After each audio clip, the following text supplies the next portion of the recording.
자, 오늘 말씀은 예수님께서 세 번의 논쟁을 했습니다. 먼저 예수님에게 물어오는 사람들이 세 부류가 있었죠. 세금을 내야 되느냐 말아야 되느냐, 또 부활이 있느냐 없느냐, 가장 큰 계명이 뭐냐. 예수님께 물어보는 사람들이 있었죠. 질문하는 사람들, 책 잡으려고 질문하는 사람들이 있었죠. 그런데 이제는 예수님께서 거꾸로 그들에게 물으시는 내용입니다. 35절에 보면 예수께서 성전에서 가르치실 때 그렇게 논쟁하는 중에 대답하여서 많이 말씀하셨는데 질문을 하십니다. 어찌하여 서기관들이 그리스도를 다윗의 자손이라 하느냐 그랬습니다. 서기관은 바로 앞서서 가장 큰 계명이 무엇이냐고 물어봤던, 첫째 계명이 무엇이냐고 물어봤던 부류의 사람들이죠. 그들은 그리스도, 그러니까 메시아를 다윗의 자손이라고 그들은 여겼습니다. 그러니까 그리스도는 메시아죠. 그리고 다윗의 자손도 그 메시아에 대한 또 다른 별명이 다윗의 자손이었습니다. 우리 기억하기로 맹인 바디메오가 예수님 예루살렘 올라가실 때 여리고에서 나올 때 있었던 맹인 바디메오도 예수님을 부를 때 다윗의 자손이요, 다윗의 자손이요 이렇게 불렀죠.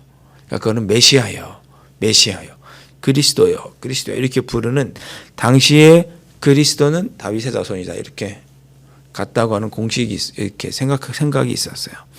그래서 예수님을 불렀습니다. 종말의 때에 우리에게 오셔서 우리를 구원할 자 그리스도, 그는 곧 다윗의 자손, 이렇게 사람들이 생각하고 있었어요. 예수님이 이걸 갖고 질문하는 거죠. 왜 서기관들이 그리스도를 다윗의 자손이라고 하느냐라고 하시면서 시편 110편을 인용을 하십니다. 다윗이 성령에 감동되어 친히 말하되 주께서 내 주께 이르시되 내가 내 원수를 내 발 아래에 둘 때까지 내 우편에 앉았으라 하셨도다 하였느니라. 이게 시편 110편 1절 말씀입니다. 우리 시편 한번 찾아볼까요? 시편 110편 여기 잘 책갈피에 두시고 시편 110편 말씀을 한번 읽어보시겠습니다. 시편 110편 말씀은 다윗의 시인데 종말에 관한 내용을 담고 있습니다. 시편 110편. 네.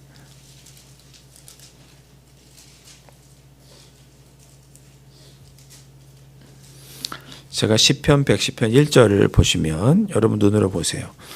여호와께서 내 주에게 말씀하시기를 내가 내 원수들로 내 발판이 되게 하기까지 너는 내 오른쪽에 앉아 있으라 하셨도다. 그 말씀이 방금 36절과 비슷하죠. 그 말씀을 예수님께서 인용하신 거예요. 시편 110편 1절 말씀을 인용해서 36절에 말씀하신 거죠.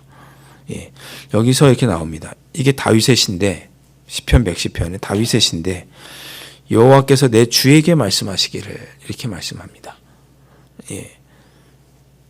2절에도 보면 여호와께서 시온에서부터 주의 권능의 규를 내보이시리니 주는 원수들 중에서 다스리소서.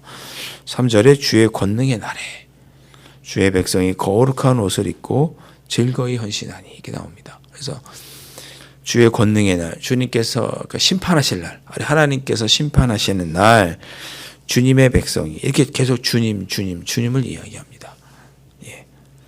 심지어 4절 보면 여호와는 맹세하고 변하지 아니하시리라 이르시기를 너는 멜기세덱의 서열을 따라 영원한 제사장이라 하셨도다. 예수님을 가리키죠. 예수님은 멜기세덱의 반차를 따르는 저 영원한 제사장이라고 히브리서에서 그렇게 고백을 하죠. 5절에 보면 주의 오른쪽에 계신 주께서 그렇게 됐죠. 하나님의 오른편에 계신 주께서 이런 뜻입니다. 예수님, 그리스도, 메시아를 상징하는 것입니다. 계속 다윗의 시인데 다윗은 하나님뿐만 아니라 하나님 보좌 우편에 있는 예수님, 그래서 그리스도를 가리켜서 계속 주님이라고 부릅니다. 다시 이제 마가복음으로 돌아오시면 이제 예수님께서 그렇게 말씀하시는 거죠. 왜 다윗은 그리스도를 주라고 부르느냐? 그거예요. 보십시오. 37절에 다윗이 그리스도를 주라 하였은지 어찌 그의 자손이 되겠느냐 하시니 많은 사람들이 즐겁게 듣더라. 생각해 보세요. 다윗이 조상이죠. 그리스도는 후손이잖아요. 후손이 어떻게 조상이 어떻게 후손 보고 주라고 부를 수가 있겠어요? 저의 한 20대서에 누가 태어날 때인데 그가 메시아일 거라고 그가 나의 주가 될 것이다 이렇게 말하는 사람은 없죠. 여러분 손녀가 여러분의 주는 아니잖아요. 손자 손녀지. 여러분이 손자 손녀를 나의 주님이라고 막 떠받드시나요 집에서? 그러시지 않으시잖아요. 어떻게 조상이 후손을 조상이 자손을 주님이라고 부를 수 있겠느냐. 그렇게 다윗이 불렀다는 것은 성령에 감동되어서 그분이 그리스도 메시아인 것을 그가 알았기 때문에 자기의 후손을 가리켜서 메시아 그리스도라고 부른 것이다. 이렇게 예수님께서 얘기하신 거예요. 우리가 어떻게 우리의 손자 손녀 또는 뭐 증손자 증손녀를 가리켜서 주님이라고 부를 수 있겠어요? 손자 손녀야 이렇게 부르지. 그런데 그 손자 손녀 되는 자녀를 그리스도라고 부를 수 있다는 것은 내가 성령으로 감동되어서 장차 올 그 사람이 그리스도구나라고 알았기 때문에, 우리가 그걸 알았기 때문에 손자 손녀를 주님으로 이렇게 대하는 것이지, 그런 뜻입니다. 그러니까 다윗이 자기의 후손 한참 뒤에 올 자기의 후손을 주님이라고 부른 것은 성령에 감동되어서 한 것이다. 이렇게 예수님께서 36절에서 말씀을 하신 거예요. 그 이야기가 37절에 다윗이 그리스도를 주라 하였은즉 어찌 그의 자손이 되겠느냐. 육신으로는 혈통으로는 다윗이 그리스도의 조상일지는 모르지만 실제로 영적으로 보면 다윗은 그리스도를 주라 하였으니 그의 실제로는 그의 자손은 아니다. 그렇게 예수님께서 말씀하고 있습니다. 그런 것을 듣고 사람들이 아주 즐겁게 들었어요. 즐겁게 들었다는 얘기는 쉽게 말하면 은혜 받았다 그런 뜻입니다. 쏙쏙 귀에 들어오는 거예요. 예수님 말씀이. 그런 뜻이었구나. 다윗이 주라고 부른 것이 그런 뜻이었구나. 그러면서 마음에 소망도 갖게 되고 기쁨도 얻게 되고 사람들의 마음이 즐거웠습니다. 자, 이렇게 예수님께서 말씀하시더니 38절에 예수님께서 그렇게 말씀하신 후에 긴 옷을 입고 다니는 것과 시장에서 문안받는 것과 회당의 높은 자리와 잔치 윗자리를 원하는 서기관들을 삼가라. 그들을 조심해라. 그들의 가르침을 조심해라. 이렇게 예수님께서 말씀합니다. 그러면서 40절에 그들은 과부의 가산을 삼키며 외식으로 길게 기도하는 자다. 그래서 그 받는 판결이 더욱 중할 것이다. 심판날에 이렇게 말씀합니다. 이게 뭐냐면 이때 당시에는 남편이 갑작스럽게 아내보다 일찍 죽게 되면 자기의 유산을 맡아줄 사람으로 서기관을 선택을 하고 서기관에게 자기 재산을 맡겼답니다. 이걸 대신 좀 잘 맡아주시오.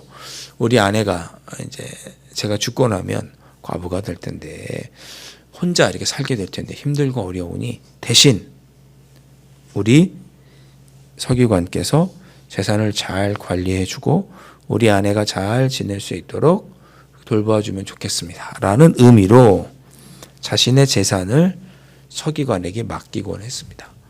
우리 같으면 뭐 은행에 넣는다든지 그렇게 하겠죠. 그때 당시에는 믿을 수 있다고 생각하는 서기관에게 그렇게 했어요. 그런데 서기관이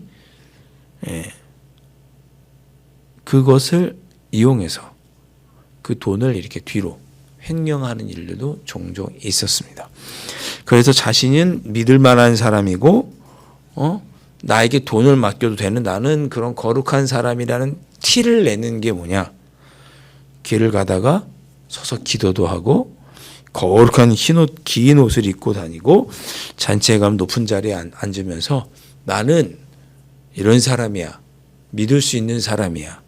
나에게 돈을 맡긴다고 해도 나는 횡령하지 않아. 이런 것을 겉으로 드러내고 뒤로는 횡령을 했던 거죠. 그런 모습을 예수님께서 비꼬시면서 서기관들의 가르침을 조심할 뿐만 아니라 그들을 너무 믿지 말아라. 조심해라 라고 예수님께서 경고해 주시는 내용이 이어서 나오고 있습니다. 41절부터는 이제 과부가 한 가난한 여인이 헌금하는 내용이 나오죠. 여러분 이걸 잘 보시면 좋겠어요. 41절에 예수님께서 헌금함을 대하여 앉으셨습니다. 헌금함 앞에 이렇게 앉으셨는데 여러 무리가 지나가면서 헌금함에 돈을 넣었습니다. 헌금을 한 거죠.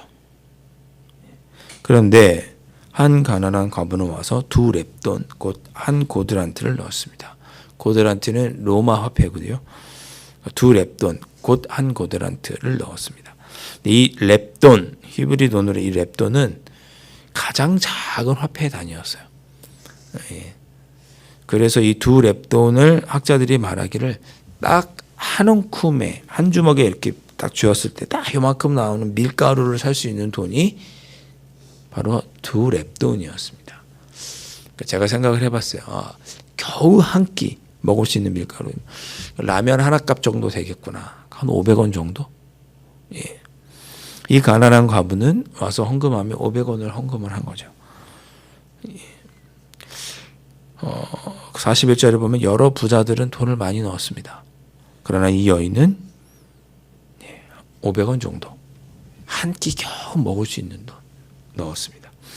43절에 예수께서 제자들을 불러다가 이르시되 내가 진실로 너에게 이르노니 이 가난한 과부는 헌금함에 넣는 모든 사람보다 많이 넣었다라고 말씀합니다. 이게 단순히 금액을 이야기하신 건 아니겠죠. 겨우 라면 한 끼값 넣는 그 여인의 금액이 가장 많이 넣었다고 말씀하셨을 때는 단순히 돈의 액수를 보신 것이 아니겠죠. 이 여인이 자신이 가지고 있는 것 중에 생활비 전부를 넣었다라고 44절에서 예수님께서 말씀합니다. 이 여인은 이 한 끼를 안 먹으면 죽는데 굶는데 자기가 가지고 있는 것 전부를 하나님께 드렸다. 이렇게 예수님께서 표현합니다. 제가 이 말씀을 잘 보자고 말씀드린 이유는 우리가 앞서서 서기관이 가장 큰 계명이 무엇입니까? 라고 물었을 때 마음과 뜻과 힘과 생명을 다하여서 하나님을 사랑하라고 그랬죠. 그때 다하다는 말이 이 여인이 자기의 드린 전부를 드리는 그 마음을 의미합니다. 그러니까 하나님께서는 그 마음을 보신다는 거죠. 그 이야기를 예수님께서 하십니다. 여러분이 주님의 몸된 교회를 섬기시고 신앙생활 하실 때 온 힘을 다한다는 건 이런 뜻입니다. 내가 할 수 있는 것 중에서 다 드리는 것. 시간도 재물도 우리의 마음과 뜻과 정성도 그렇게 드리는 그 여인의 모습을 보시면서 예수님은 이 여인이 전부를 드렸다라고 말하면서 가장 많이 넣었다라고 인정해 주셨습니다. 오늘 우리가 이것을 가지고 기도했으면 좋겠습니다. 주님, 제가 잘못된 길로 가지 않고 하나님의 말씀을 늘 즐거워하면서 그렇게 살아갈 수 있도록 인도해 주십시오. 예수님께서 우리에게 주시는 말씀, 그 꿀송이 같이 단 말씀을 늘 듣고 그 안에서 은혜를 받고 그 말씀으로 살아가는 귀한 하루가 될 수 있도록 인도해 주십시오 라고 기도하시고, 두 번째로는 주님, 제가 늘 매 순간 하나님께 전부를 드릴 수 있는 그런 삶이 되게 해 주십시오 라고 기도하시면 좋겠습니다. 이 시간에 그렇게 기도하시고 주님의 귀한 응답을 듣고 돌아가실 수 있기를 주님의 이름으로 축원드립니다. 기도하겠습니다. 사랑하는 주님, 주님의 말씀이 우리의 마음속에서 늘 즐겁게 꿀송이처럼 달게 느껴지고, 그래서 그 말씀을 듣고 그 말씀대로 행하는 일이 늘 우리 안에서 기쁨이요 즐거움이요 감사가 되는 그런 삶을 살아갈 수 있기를 소망합니다. 오늘도 주님 전에 나온 우리 사랑하는 주의 백성들에게 주님 이런 은혜를 더하여 주셔서 오늘 주신 말씀이 우리 안에 기쁨이 되게 하시고, 우리가 말씀을 읽고 또 기도하는 가운데 주시는 그 하나님의 음성을 듣고 행할 때 우리 안에 기쁨과 보람과 감사가 넘치는 그런 하루를 살아갈 수 있도록 성령 하나님 인도하여 주시옵소서. 주님은 2 렙돈을 드린 그 여인에게 그가 가진 전부를 드렸다고 하며 그가 가장 큰 것을 드렸다고 인정해 주셨습니다. 저희도 주님의 몸된 교회를 섬기고 하나님을 사랑하고 이웃을 사랑할 때 우리가 할 수 있는 것 있어서 정직하게 전부를 드릴 수 있는 저희들이 될 수 있도록 도와주시옵시고, 주님께 참으로 네가 나를 전부를 줄 만큼 사랑하였구나 라고 인정받고 존중받는 믿음의 삶을 살아가는 저희들 될 수 있도록 성령 하나님 인도하여 주시옵소서. 귀하신 예수 그리스도의 이름으로 간절히 기도하옵나이다. 아멘. 하늘에 계신 우리 아버지, 아버지의 이름을 거룩하게 하시며 아버지의 나라가 오게 하시며 아버지의 뜻이 하늘에서와 같이 땅에서도 이루어지게 하소서. 오늘 우리에게 일용할 양식을 주시고 우리가 우리에게 잘못한 사람을 용서하여 준 것 같이 우리 죄를 용서하여 주시고 우리를 시험에 빠지지 않게 하시고 악에서 구하소서. 나라와 권능과 영광이 영원히 아버지의 것입니다. 아멘.